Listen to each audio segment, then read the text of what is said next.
Bom dia, irmãos.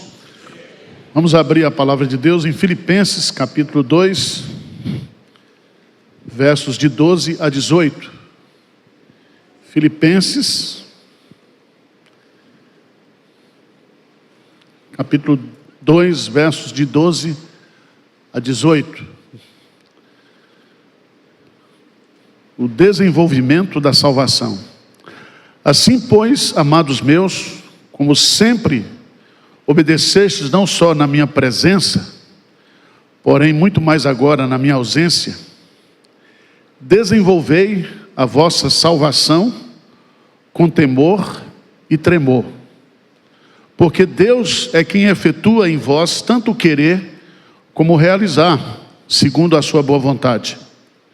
Fazei tudo sem murmurações nem contendas, para que vos torneis irrepreensíveis e sinceros filhos de Deus, inculpáveis no meio de uma geração pervertida e corrupta, na qual resplandeceis como luzeiros do mundo, preservando a palavra da vida, para que no dia de Cristo eu me glorie de que não corri em vão, nem me esforcei inutilmente. Entretanto, mesmo que eu seja oferecido por libação sobre o sacrifício e serviço da vossa fé, alegro-me com todos vós, me congratulo. Assim, vós também, pela mesma razão, alegrai-vos e congratulai-vos comigo. Amém. Eu quero meditar com vocês, nessa aula, sobre a alegria de nós desenvolvermos a nossa salvação. Se você for lá para Filipenses, capítulo 1, versículo 6. Filipenses 1, 6. Vamos ler juntos lá? Estou plenamente certo de aquele que começou a boa obra em vós, há de completá-la até ao dia de Cristo Jesus. Que obra é essa que Deus começou na nossa vida? É a obra da salvação. E Paulo vai nos incentivar aqui, a que nós participemos, nos empenhemos pessoalmente pelo nosso crescimento espiritual. Presta atenção. Na nossa regeneração, na nossa conversão, nós sofremos ação, nós somos passivos. Mas, a partir do momento que você vive espiritualmente, você estava morto, você viveu. Esse processo de santificação exige também a nossa participação, o nosso empenho.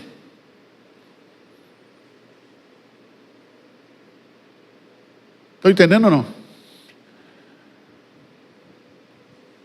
Deus é soberano, claro, a salvação vem do Senhor.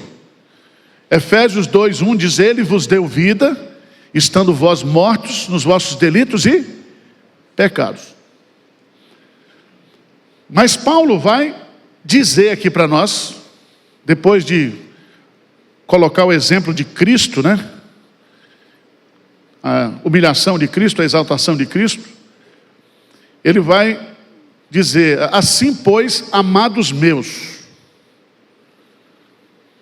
estando eu presente ou não, desenvolvei a vossa salvação com temor e tremor. Então vamos ver o que significa desenvolver a salvação. Primeiro, nós temos que estudar o conceito de salvação. O que Paulo está falando aí sobre salvação? O que ele quer dizer com essa palavra salvação?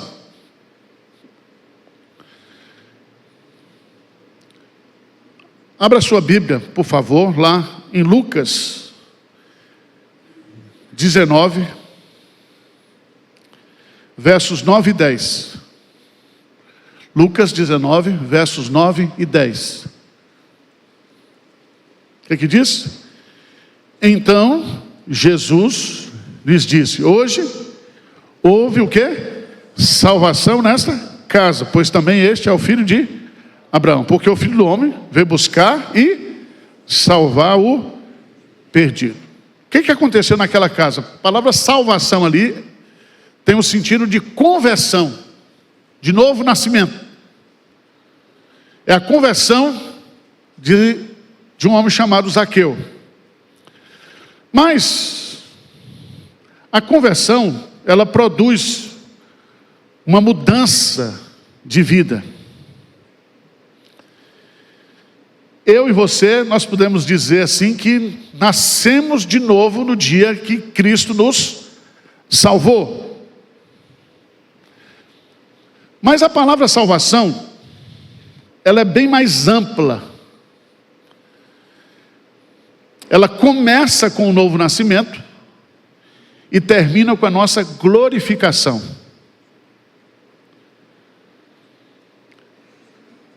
Vamos pegar um exemplo.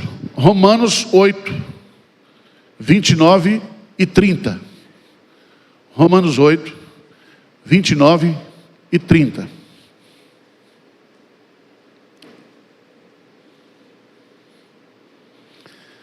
O que diz aí a palavra de Deus? Romanos 8, 29 e 30.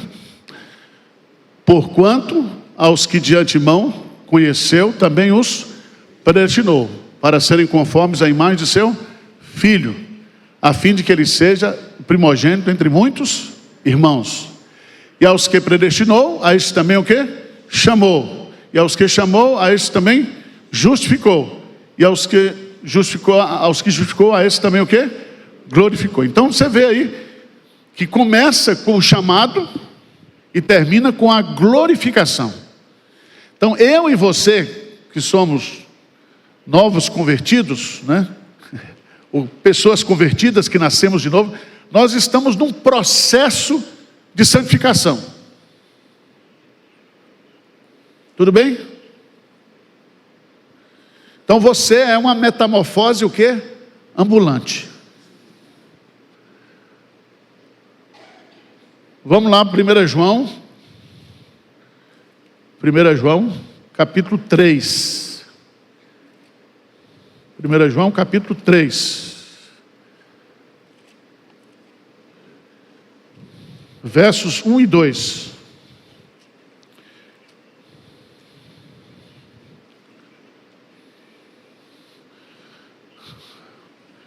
Vamos ler juntos? Vede que grande amor nos tem concedido ao Pai, ao ponto de sermos chamados de quê? Filhos de Deus. De fato, somos filhos de Deus. Por essa razão, o mundo não nos conhece, porquanto não conheceu a Ele mesmo. Vamos parar aqui nesse versículo. Ele diz: amados, agora somos filhos de Deus, e ainda não se manifestou o que haveremos de ser. Sabemos que quando Ele se manifestar, seremos semelhantes a Ele, porque haveremos de ver como Ele é. Para aqui. Então vamos ali. Amados, agora é um advérbio de tempo. Agora nós o que somos? Se agora nós somos, é porque antes nós não éramos.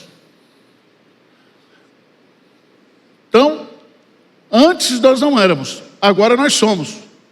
Mas ainda não manifestou o que haveremos o que de ser. Então o verbo ser aí, passado, presente e futuro. Então você está melhorando. Por fora está se acabando, mas por dentro. E Paulo diz: ainda que o nosso homem exterior se corrompa, contudo o interior se renova a cada dia. Então tudo está piorando, mas você está melhorando. Diz amém aí para me animar.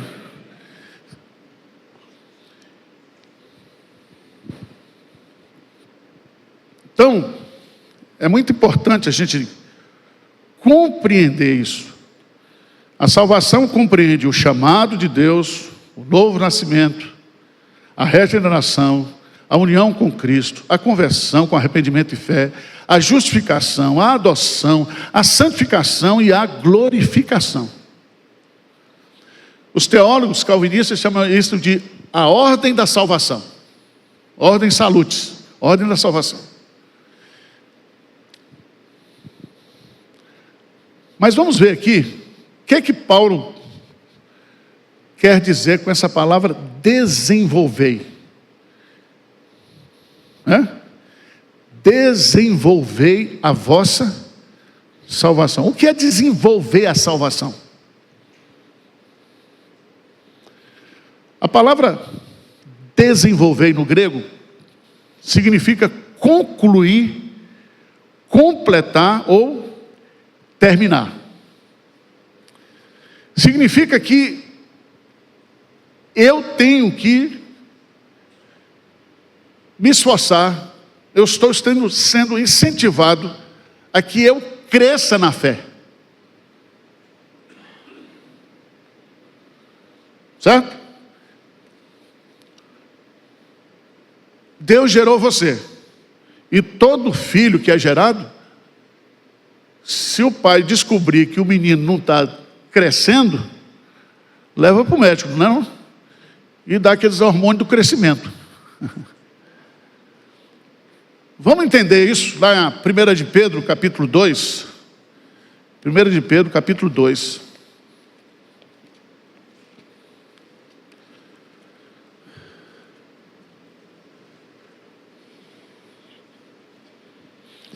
Versos 1 e 2. Vamos lá? Despojando-vos, portanto, de toda maldade e dolo, de hipocrisias e invejas, e de toda sorte de maledicência, desejai ardentemente, como crianças, o quê? Recém-nascidas, o genuíno leite, para que por ele vos seja dado o quê? Crescimento para a salvação. Veja que a palavra para a salvação aí é a completude. Porque se você já é um recém-nascido espiritual, você é um bebê na fé, você tem que tomar o leite espiritual. Não é leite ninho, não. O leite é a Bíblia, a palavra de Deus, que dá sustância para você. Desejai ardentemente a palavra, o leite espiritual.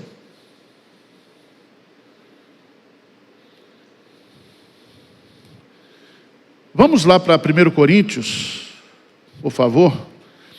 1 Coríntios, capítulo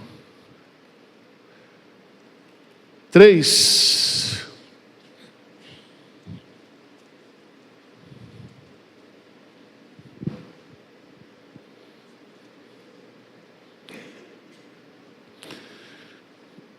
Eu, porém, irmãos, não vos pude falar como a espirituais, e sim como a carnais, como o quê? Crianças em Cristo. Leite vos dei a beber, não vos dei alimento sólido, porque ainda não podia suportá-lo, nem ainda agora podeis, porque ainda sois o quê? Carnais. Veja que Paulo vai usar aqui a figura da criança em Cristo. Criança em Cristo significa imaturidade. Tá certo? Paulo diz assim: quando eu era menino, eu pensava como menino e agia como menino. Agora que sou grande, tenho que ter um comportamento de pessoa adulta. Então, o que é desenvolver a salvação? É você trabalhar, se esforçar, para buscar uma vida de santificação, de crescimento, de desenvolvimento espiritual. Alguém tem dúvida disso ou não? Está todo mundo sabendo? Você nasceu não é para ficar do mesmo tamanho, é para crescer em Cristo, para ser maduro. Vamos lá. 1 Tessalonicenses, capítulo 1. Desculpa.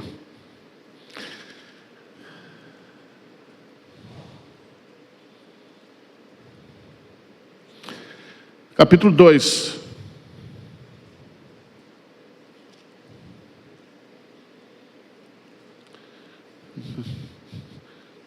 Desculpa, irmãos. Colossenses capítulo 1.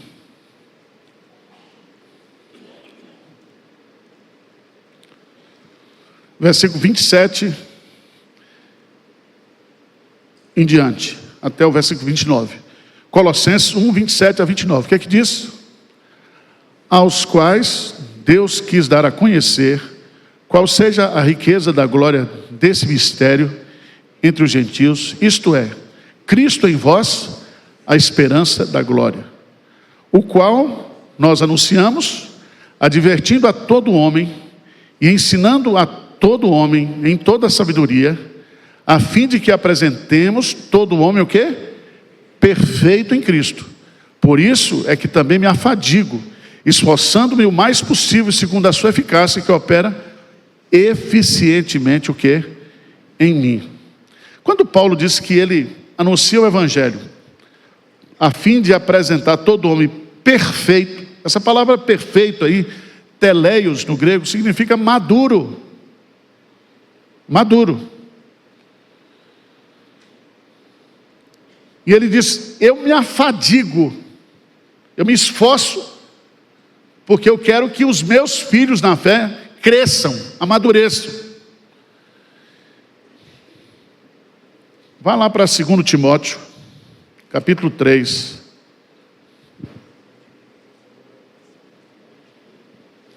A partir do versículo 14. 2 Timóteo 3,14. Tu, porém, permanece naquilo que aprendeste, e de que foste o quê? Inteirado, sabendo de quem o aprendeste, e que desde a infância sabe as sagradas letras, que podem tornar-te sábio para a salvação pela fé em Cristo.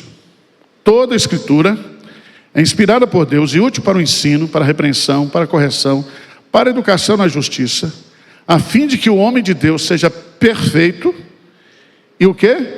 Perfeitamente habilitado para toda boa obra. A palavra perfeito aqui é maduro. Maduro.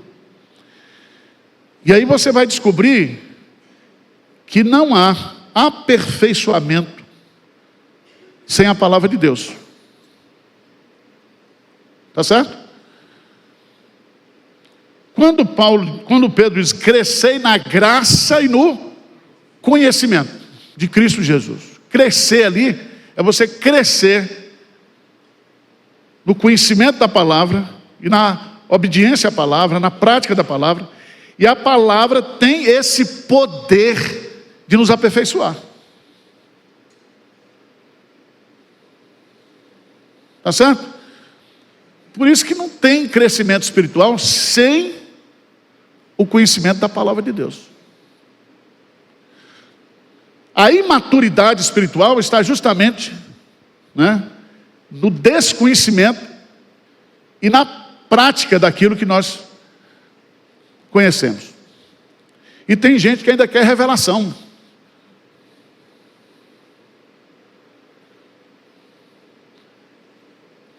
Um irmão chegou para o pastor Jeremias e disse, pastor Jeremias, o senhor que é aqui da 8ª igreja, o senhor é um presbiteriano profeta.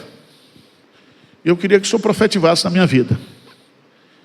Ele diz, você está em pecado, você está afastado da igreja, você precisa melhorar sua comunhão com Deus, você não está entregando dízimo, nem oferta. Ele diz, o senhor é profeta mesmo. Mas isso aí, gente, não é profecia. Isso aí a gente aprende na vida prática, lendo as Escrituras. Outro dia um irmão falou, pastor, há pecado na sua vida. Eu falei, sempre. Sempre. Uma vez chegou um rapaz aqui, um seminarista, pastor, vamos nos reunir para a gente orar? Eu confesso meus pecados para o senhor, o senhor confessa meus pecados para mim? Eu falei, não vou confessar meus pecados para você, que você vai desviar na fé.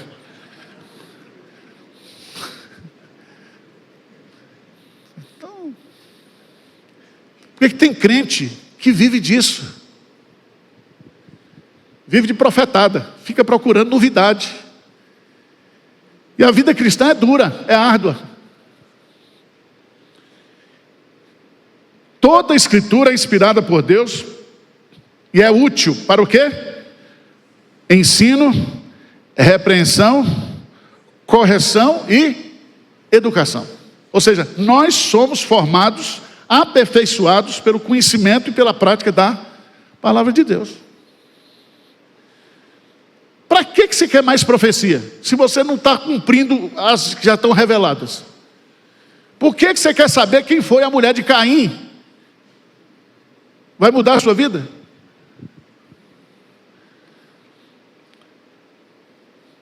Preste atenção, irmãos. O que é um crente maduro?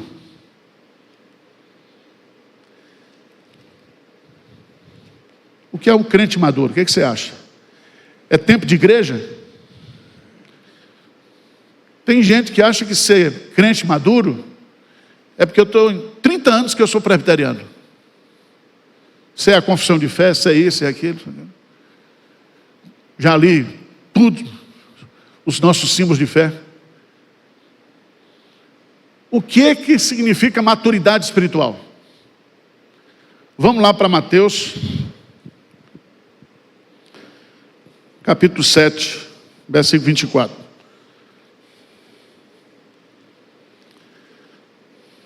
Mateus 7, 24. O que diz aí? Todo aquele, pois, que ouve essas minhas palavras e as pratica. Presta atenção. Ouve, pratica. Ouve, pratica. Ouve e pratica. Não adianta você chamar Jesus de Senhor, Senhor, Senhor, se não fizer o que eu vos mando. Então o crente estável, o crente que constrói a sua casa, que edifica a sua casa sobre a rocha, é aquele que ouve e que pratica. Então você não vai ser salvo, você não vai ser aperfeiçoado por aquilo que você conhece, que você sabe, mas aquilo que você sabe e você o quê? Pratica. Está muito óbvio hoje, né? Está difícil, né? Você quer mais revelação ainda? Quantos por cento você cumpre da palavra de Deus hoje? Você conhece? Quantos por cento? Faz uma avaliação.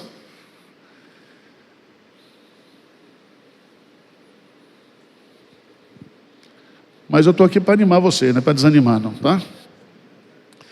Quando Paulo diz, desenvolvei a vossa salvação, ele pede que o cristão se esforce em buscar uma vida de santificação. Vamos lá, 1 Tessalonicenses 4, de 1 a 3.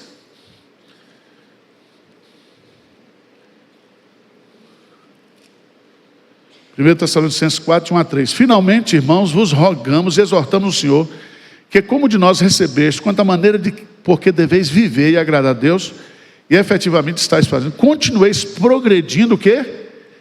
Cada vez mais, progredindo cada vez mais. Vocês aprenderam? Agora pratica. Aprenderam? Pratica. E é aí que você vai o quê? Progredir, desenvolver.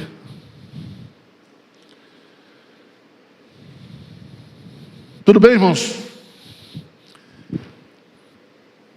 Agora, por que nós devemos desenvolver a nossa salvação? Primeiro, por obediência. Veja, versículo 12. Paulo diz assim: assim, pois, amados meus, como sempre, o quê? Obedeceste, não só na minha presença, porém muito mais na minha ausência. Então presta atenção. Desenvolver a salvação é um ato de obediência a Deus. Abra sua Bíblia lá em 1 Tessalonicenses 3,12. O que diz lá? 3,12. O que diz? E o Senhor vos faça crescer e aumentar no amor uns para com os outros e para com todos, como também nós para convosco. O Senhor vos faça crescer e aumentar.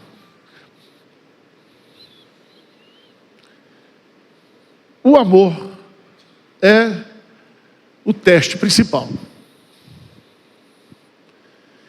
Você gosta de seus irmãos da fé ou não? Você ama seus irmãos? Se você vê o que Paulo está falando aí,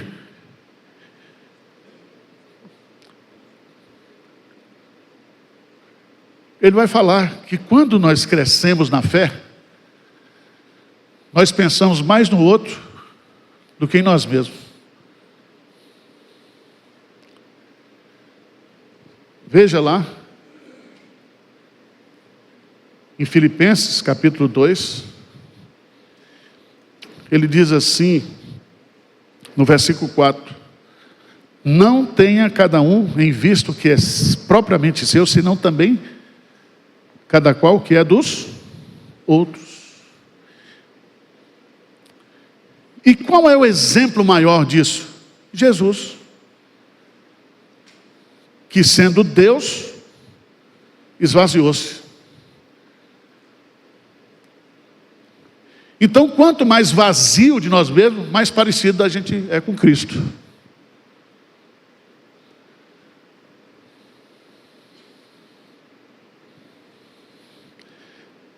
Dois, 5, tende em vós o mesmo sentimento que houve também em Cristo Jesus.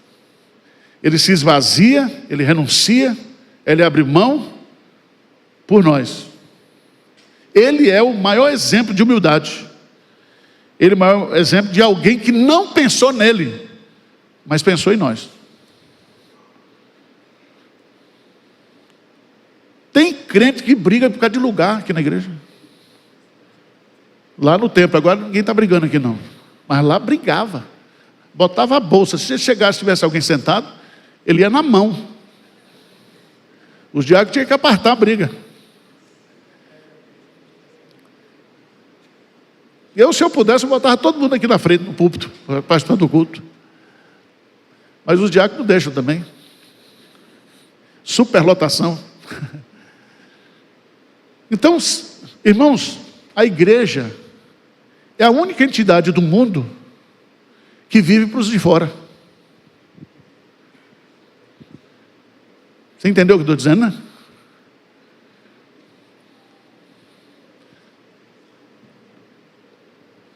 Desenvolvei a vossa salvação. 3 razões. A primeira, por obediência. Mateus 7, 21. Mateus capítulo 7, versículo 21. Grife esse versículo na sua Bíblia. Esse versículo eu carrego comigo sempre. O que diz aí? Nem todo o que me diz Senhor, Senhor, entrará no reino dos céus, mas aquele que faz a vontade do meu Pai que está nos céus. Presta atenção. Jesus não precisa de admiradores. Senhor, Senhor. Você está falando da boca para fora. Você está honrando com os lábios, mas o coração está longe de Deus.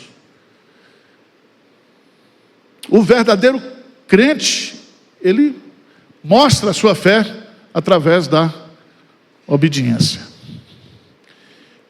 Eu não sei se esse púlpito está no centro, tá?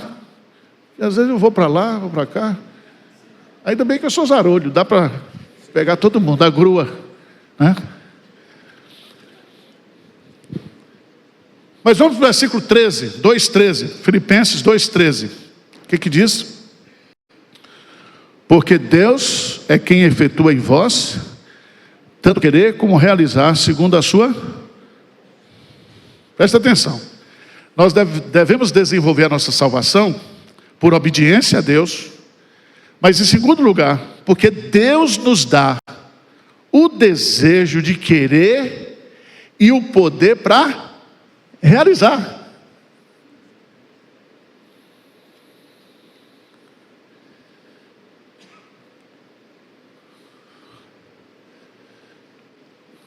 Alguma vez você sentiu vontade de ler a Bíblia? De orar? Quem desperta esse desejo em você é Deus, tá?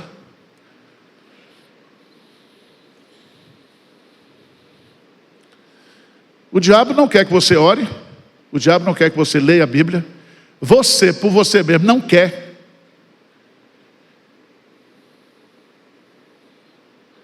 Mas é Deus que opera.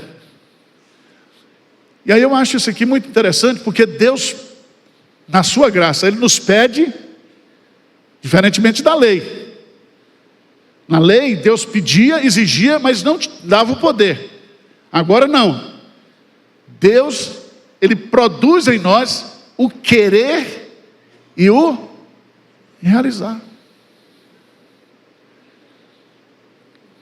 Significa o quê? Que não tem desculpa para a gente não crescer.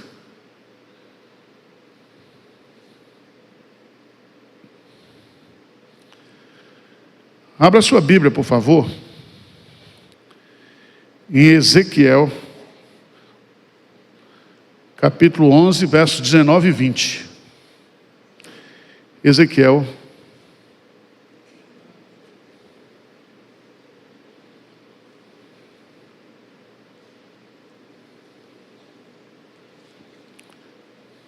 onze, 19 e 20. O que diz aí? Dar-lhe-eis um só coração, espírito novo porei dentro deles. Tirarei da sua carne o coração de pedra e lhe darei coração de carne. Versículo 20. Para que andem nos meus estatutos e guardem os meus juízos e os executem. Eles serão o meu povo e eu serei o quê? O seu Deus. Diz um amém aí para animar. Quer dizer, Deus não está cobrando de você o que você não pode fazer. Ele está cobrando de você, pedindo que você faça, para melhorar você. E Ele está dando poder para a gente fazer isso. O Espírito Santo está dentro de nós. Então, presta atenção. Por isso que o crente, ele não é salvo pelas suas obras. Certo? Ele é salvo pela graça. Mas nós seremos julgados pelas nossas boas obras. Nenhuma condenação há para aquele que está em Cristo Jesus. Mas assim como há graus de fé, há graus de punição e há graus também de galardão. Eu mesmo vou sentar entre aqueles anciãos que tem junto do trono, porque eu sou santo. Eu vou ver você lá no fundo do céu.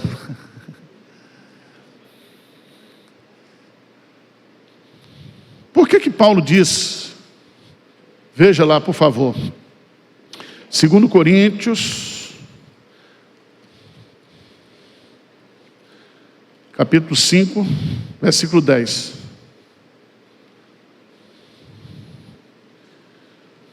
O que diz aí? Porque importa que todos nós compareçamos perante o tribunal de Cristo, para que cada um receba segundo o bem ou mal que tiver feito por meio do corpo. Paulo está falando de crente aí, né? Vamos comparecer perante o tribunal de Cristo. Vamos prestar conta das nossas obras. Então não fique falando mal de mim, não. Você vai... Não toque no ungido do Senhor. Só que todo mundo aqui é ungido, né? Tem esse negócio de ungido mais exclusivo. Todos vocês que têm o Espírito Santo, vocês são os ungidos. Isso é conversa de pastor pentecostal, neopentecostal. A Bíblia diz, não faleis mal uns dos outros.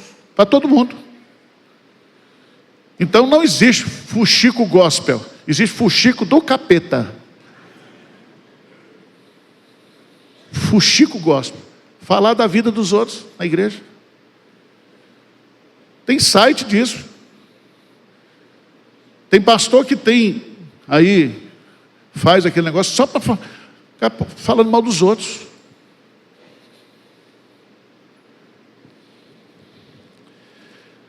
Deus tem prazer em cobrir. Nós, pecadores, temos o defeito de revelar. Falar. Deus não. Você já pensou nisso? Se eu fosse Deus, já tinha desistido de você. Você não vale nada. Você peca, pede perdão, peca, pede perdão, peca, pede perdão. Mas Deus, mesmo sabendo quem nós somos, Ele continua nos amando. Por isso que aquele que começou a boa obra vai o quê? Terminar, concretizar.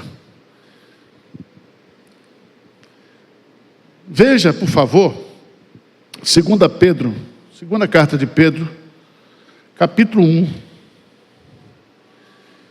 Você diz, pastor, eu quero crescer na fé, mas não consigo. Queria ser mais maduro, queria crescer mais. Para crescer, a gente tem que comer, né? Comer, beber.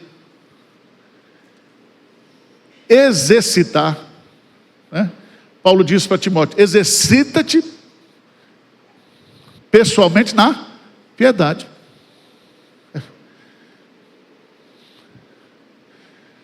A vida cristã é como andar de bicicleta. Tem que andar. Não tem curso. Se parar, o quê? Cai. Estou falando coisa difícil, né?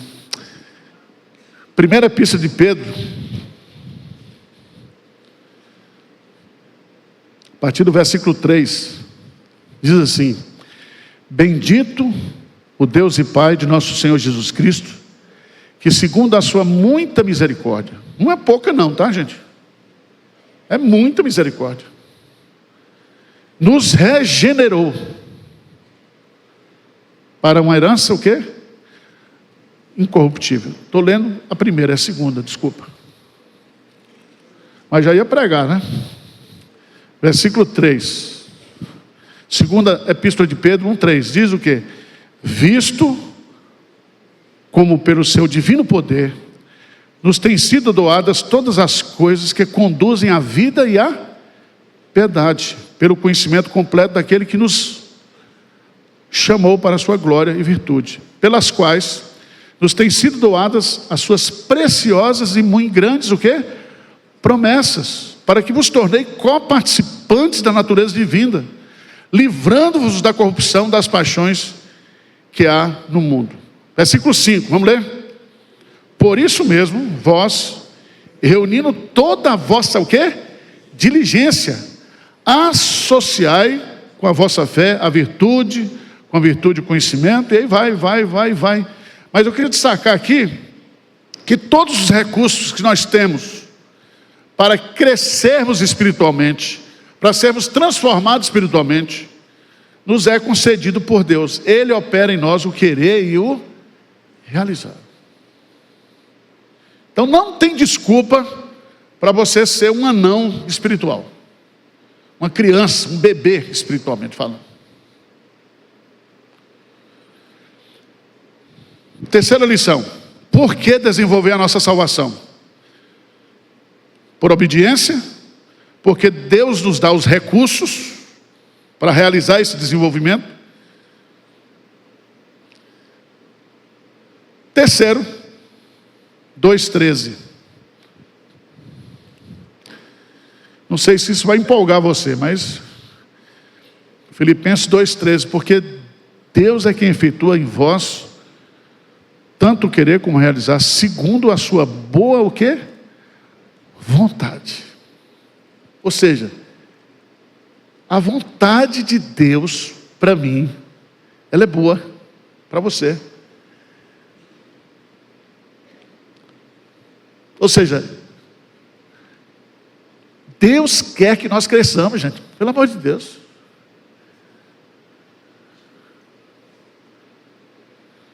Segundo a sua boa vontade. Desenvolver a salvação, Deus nos dá os recursos para desenvolver, e Deus, a vontade dEle, a boa vontade dEle, é que nós cresçamos.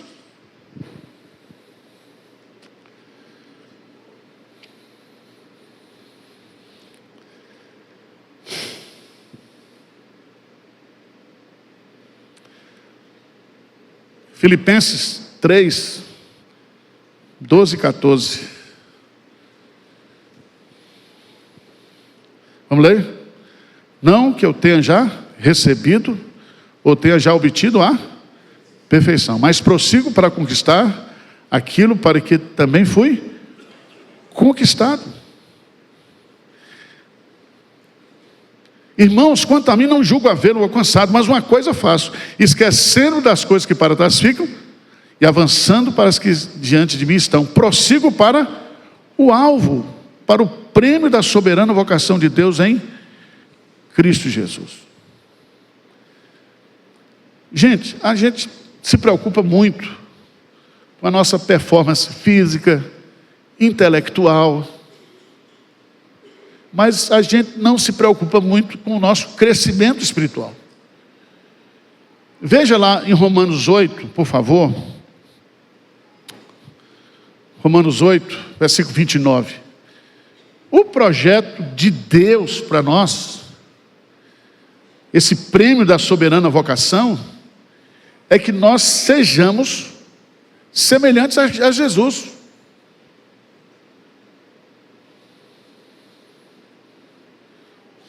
Você está entendendo qual é o projeto de Deus para você? Ele não quer que você seja assim mais ou menos, ele quer que você seja igual a Jesus. O que diz ali? Porquanto aos que de antemão conheceu, também os predestinou para serem o quê? Conformes à imagem de seu Filho, a fim de que ele seja o primogênito entre muitos o quê? Irmãos. Nos conformar, isso é o processo da santificação. Quanto de Cristo você tem? 10%? 20%? Por isso que a gente canta aquele hino, mais de Cristo eu quero ter, seu ensino receber, mais da sua perfeição, mais de Cristo. C.S. Lewis usa uma figura, ele diz que o projeto de Deus é fazer de cada um de nós pequenos cristos, não anticristo, mas pequenos cristos, né? Nos conformar à imagem de Jesus. Jesus diz assim, sede santo, porque eu sou santo. O padrão é altíssimo. E nós podemos participar disso. Nos alimentando da palavra, orando, nos enchendo do Espírito. Nós temos todos os meios, os recursos. E Deus quer que eu e você cresça. É boa vontade dEle. Então não justifique a sua mediocridade espiritual dizendo, eu sou assim mesmo, Deus me fez assim. Fala isso não. Você vai envergonhar.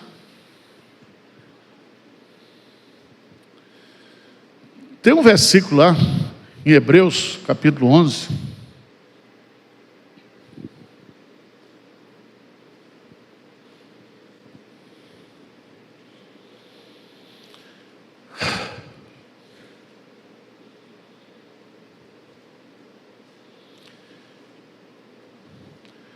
Se você for ler aqui,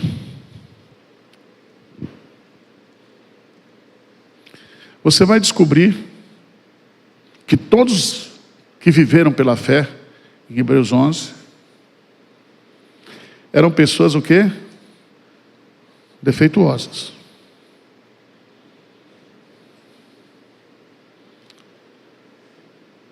Defeituosas. Mas veja, por exemplo, Moisés, a partir do versículo 23, né? Pela fé, Moisés, apenas nascido, foi ocultado por seus pais durante 3 meses, porque viram que a criança era o quê? Formosa. Também não ficaram amedrontados pelo decreto do rei. Pela fé, Moisés, quando já homem feito, ele recusou. Versículo 25, ele preferiu. Versículo 26, ele considerou, porque ele contemplava o galardão.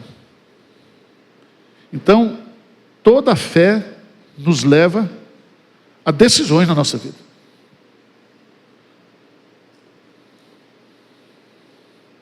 Aliás, a vida é feita de decisões. E a fé e o conhecimento que a gente tem da palavra de Deus faz com que nós tomemos as nossas decisões segundo a vontade de de Deus. A soberania de Deus não anula a sua responsabilidade como crente no seu crescimento espiritual.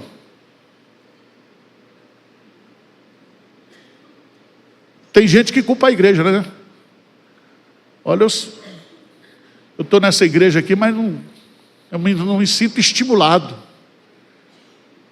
Mas quem diz que igreja é fortificante? Nós estamos aqui, estudando a palavra de Deus, cultuando a Deus, encorajando uns aos outros, para que todos nós possamos o quê? Crescer, desenvolver a nossa fé.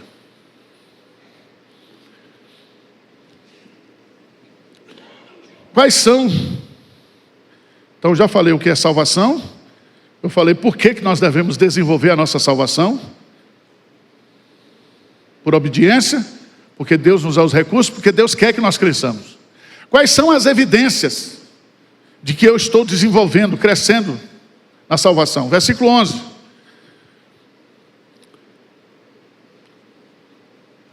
Desenvolvei a vossa salvação com temor e tremor. Como é que eu sei que eu estou crescendo espiritualmente?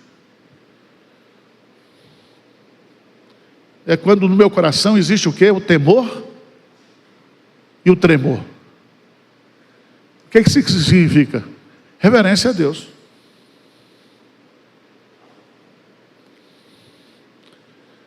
Irmãos, o temor a Deus é o princípio da sabedoria. Veja lá em Atos dos Apóstolos, capítulo 2, que no dia que a gente se converte, Deus põe esse negócio no nosso coração.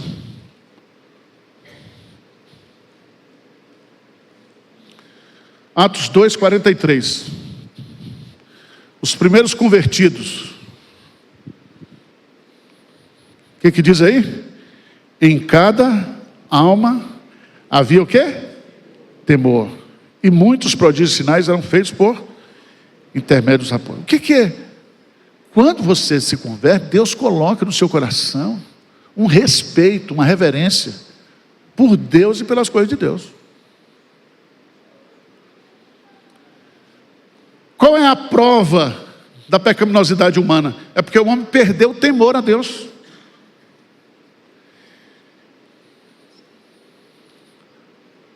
Dostoiévski dizia que se você tira Deus, você perde todos os seus referenciais. Se Deus não existe, tudo é permitido. Mas se Deus existe, nem tudo é permitido. E o que vai nos segurar nas nossas decisões, nas nossas atitudes, é o temor a Deus. Eu não vou fazer isso com Daniel, porque eu temo a Deus. Mas eu queria dar um tiro nele. No mundo tereis presbíteros, mas tem de bom ânimo. Eu venci o mundo. É assim? Temor a Deus, você tem dentro do seu coração temor. Deus botou dentro do seu coração o Espírito Santo. E você tem um respeito, você tem uma reverência a Deus. Desenvolvei a vossa salvação com temor e tremor. Se não existe temor e tremor no seu coração, você não vai desenvolver nada. Versículo 14. Qual é a evidência? Primeiro é o temor e o tremor. Segunda evidência, 2,14. O que diz? Fazei tudo sem murmuração nem contendas. O crente faz tudo sem murmuração e contenda. A murmuração é a música do inferno. No inferno não vai ter louvor, vai ter choro e ranger de dentes. Mas tem gente que já faz daqui o inferno. Murmurar é o pecado mas odiado por Deus. Veja lá 1 Coríntios 10:10. Quem murmura não agrada a Deus. Veja lá, por favor, irmãos. 1 Coríntios. O que é que diz aí? Nem murmureis, como alguns deles murmuraram e foram o quê? Destruídos pelo exterminador. Eu estou estudando a carta de Paulo aos Filipenses, é a carta da alegria. Você sabia que tem diferença entre alegria e felicidade? Sabia disso? A palavra felicidade está relacionada com posses, bens. No latim, felicidade é possuir. E esse é um conceito que nós temos. Fulano, rapaz, está tão bem. Aí você fala, está tão bem como? A gente só pensa, ó. O cara está bem financeiramente, mas está com uma vida desgraçada, longe de Deus. Ele está bem?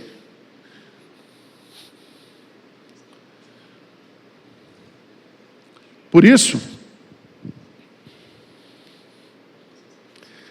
3:1, o que é que diz aí?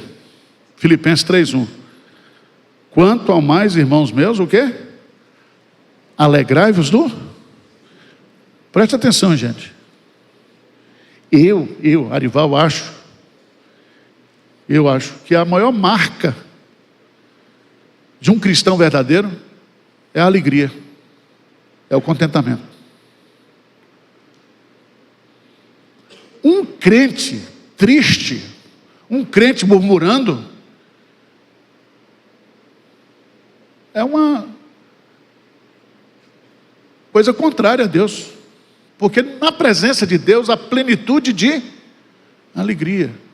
C.S. Lewis diz uma coisa, que no céu, alegria é coisa séria. Alegria aqui é comediante, né? Tem até uns irmãos que confessam, pastor, eu gosto do senhor, não do sermão, mas das piadas que o senhor conta depois. É talk show aqui. Alegrai-vos no Senhor. Nós temos uma fonte de alegria intermitente. O Senhor é o mesmo ontem, hoje, o será para sempre. Ele é alegre sempre. E o crente tem que ter alegria. Nós temos que servir ao Senhor com alegria.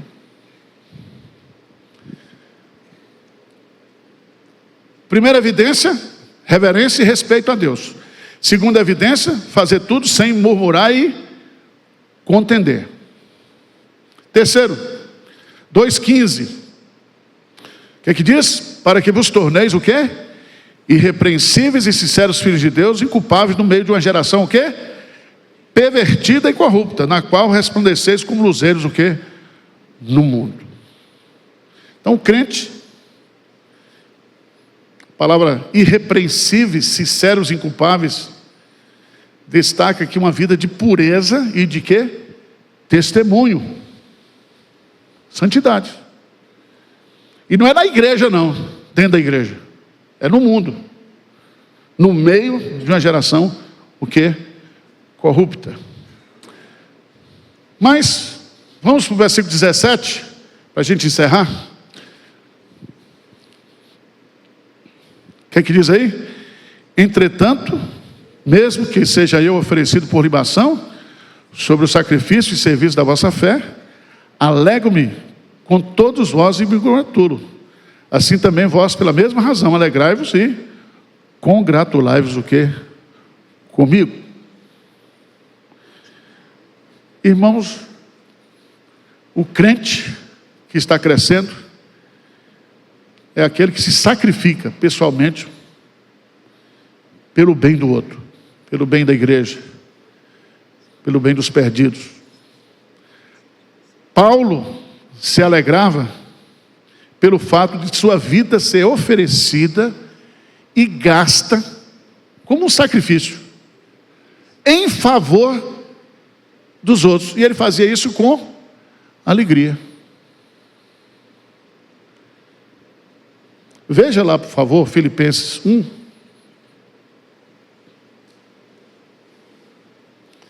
Versículo 21 e 22. O que é que diz? Porquanto, para mim, o viver é Cristo e o morrer é lucro. Entretanto, se o viver na carne traz fruto para o meu trabalho, já não sei o que hei de escolher. Veja que Paulo, primeiro ele pensa em Cristo, porque para mim o viver é Cristo. Então eu não vivo para mim mesmo, eu vivo para Cristo.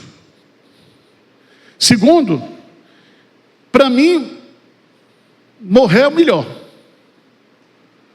Mas, se eu estou servindo para alguma coisa, se eu estou sendo útil para vocês, então eu quero viver mais para gastar minha vida com vocês. Você já chegou nesse nível aí ou não?